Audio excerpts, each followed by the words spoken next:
रोडा गोरेगाव विधानसभा यांचा सुद्धा आपल्या मोर्चाला पाठिंबा आणि सीएम साहेबांना पत्र सुद्धा दिलेलं आहे. धन्यवाद साहेब. आणि अजून आहे स्नेहा दुबे पंडित, ह्या वसईच्या आहे, पालघर जिल्ह्यामधल्या. यांनी सुद्धा पत्र दिलेलं आहे आणि आपल्या मोर्चाला पाठिंबा दिलेला आहे. धन्यवाद.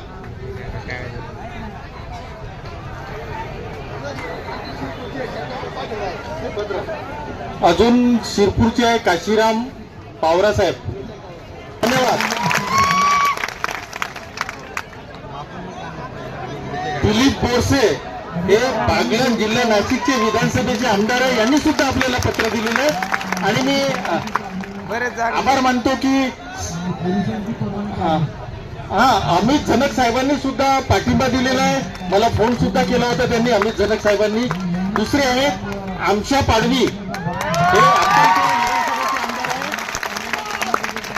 यांनी सुद्धा पाठिंबा दिलेला आहे. यांचा जिल्हा कोणता आहे पाडवी साहेबांचा? नंदुरबार. आजचं मला वाटतं महेंद्र सदाशिव थोरवे कर्जतचे आमदार आहे, यांनी सुद्धा पाठिंबा दिलेला आहे. संजय पुराम आमदार आमगाव जिल्हा गोंदिया यांनी सुद्धा पाठिंबा दिला. धन्यवाद संजय पुराम साहेब. हेमंत पाटील साहेब यांनी सुद्धा पाठिंबा दिलाय, त्यांचे सुद्धा धन्यवाद. आदर्श मल्हार बहुजन सेना यांनी सुद्धा आपल्या मोर्चाला पाठिंबा दिलेला आहे.